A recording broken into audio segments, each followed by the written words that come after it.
Good day. Welcome to our computer programming 12.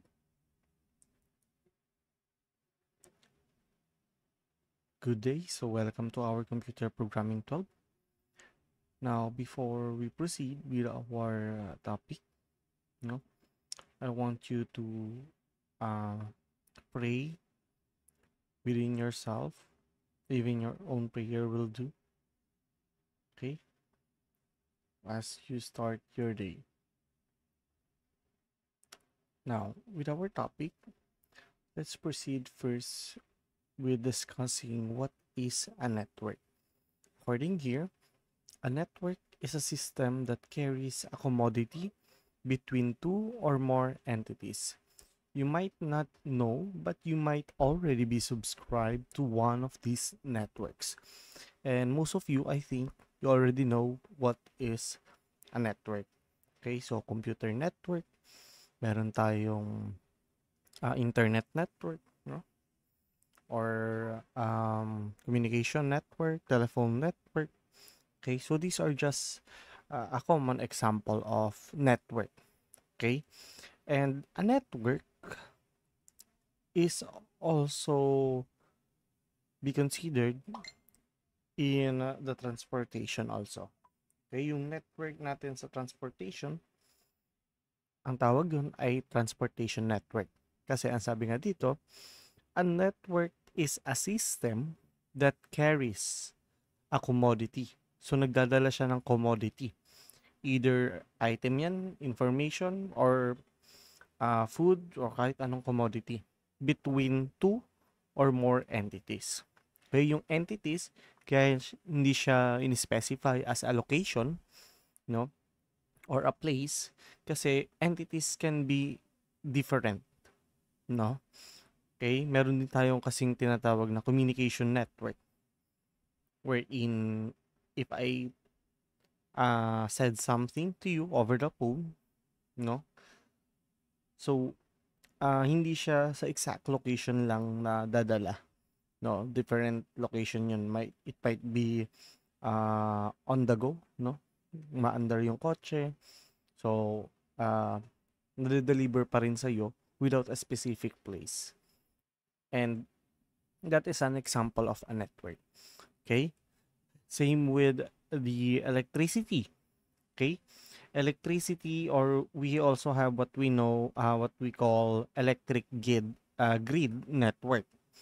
Okay? So, when it comes to electric grid network, no, it transfers the commodity of electricity. So, yung commodity natin ay electricity to your homes between two or more entities. To your homes or to a city, which has more entities. No, kasi hindi lang naman iisa ang bahay na binibigyan or pinapadalhan ng electricity. Okay, same with the postal network and water network. So those are examples of a network. Now let's dig a little closer to what we are going to discuss, no? Which is the computer network. Okay? What is a computer network? A computer network is a system that carries out information between two or more devices in the form of electronic signals. Okay? So, in kung hihimay-himayin natin yung lahat ng mga information na binibigay natin, okay? It comes down to the very binary code na tinatransmit natin. Okay? So, these devices na sinasabi dito could be your desktop computer, no? Pwede rin yung laptop, electronic tablet, or smartphones. Okay? So, it gives us the electronic signal. So, yung electronic signals na to, these are the commodity wherein pagka na-receive ng computer ang mga electronic signals na ito, kino-compile niya ito and then kino-convert niya ito into something that the humans can understand. Okay, so meron tayong tinatawag na ACS2 na conversion of binary codes to a specific characters, symbols, and letters wherein we can understand. No, so that is an example of a computer network. Okay? So tinatransfer niya yung mga information or yung electronic signals to one or more devices, no? Not necessarily na computer lang. Okay, so it could be a different devices also. Okay? Now, in a computer network, we have what we call a network control. Okay? So these are just a few examples of a kind of network that we have, or what we call commonly known, no? So we have here the peer-to-peer networks, or P2P networks. Also, we all have here a client and server networks. Now, here are the difference of the two. Okay, so meron silang specific differences and advantages and disadvantages. Now, in peer-to-peer network, each PC is an equal participant on the network. So they have the same access to everyone. No, they can speak to anyone, they can send information to one another, no? And PCs or personal computers are not reliant on one PC or computer for resources such as printer. They can have their own printer on their own, no? And access to the network is not centrally controlled. So there is no control, walang pumipigil sa'yo kung ano isa-send mo, walang pumipigil sa'yo kung ano yung access mo na information or resources, no? And in P2P, it can operate on a basic PC operating system. Okay? So yung basics OS lang natin, pwede siya doon. Okay? And they are generally simpler and much lower cost. Now, when it comes to client-server networks, there is one PC that acts as the network controller. So, kumbaga, may administrator tayo wherein nag-access ng server. And this one PC, it controls all the access to the network resources. No? So, kapag may server yung isang computer network, hindi lahat ng mga personal computers or yung individual computers makaka-access sa lahat ng resources ng each and every one. Okay? Network access here and security are centrally controlled by that one computer, which is the server. And this client-server network needs also a special operation system or operating system. Okay? Kailangan ng specific operating system to use the server. Okay? And they are generally more complex, but it gives the user more control and cost more. Okay? So, yun yung differences ng network control na P2P and client-server network. So, I have here a visualization of the what we call P2P and the client-server networks. So, a peer-to-peer network is like having a country under the democracy policy. So, parang may demokrasya wherein lahat sila may equal rights to send out their data from one PC to another without a single PC controlling the communication. Okay? So, kahit anong gusto nila, walang authority na magsasabi sa kanila na, uy, bawal ka mag-send ng ganito, bawal mong i-open yung ganitong klase ng information, bawal ka mag-access sa ganitong resources, no? Walang pumipigil sa kanila. May demokrasya dito sa peer-to-peer. Now, when it comes to client-server network, it has a central authority, which is this one. Okay? Yung, eto. Okay? So, ito yung computer na server. Okay? That is the server. And it has access on the resources on the network. Kung may printer man sa network, okay, siya yung may access doon, and kaya niyang i-limit yung access ng mga computers doon sa printer na yon.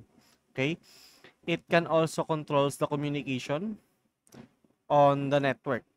Like for example, si PC1, hindi siya pwedeng mag-access ng resources or hindi siya pwedeng makipag-communicate sa PC2 or sa PC3, PC4, no? Dahil nga mayroon tayong authority na nagsasabi na bawal 'yon.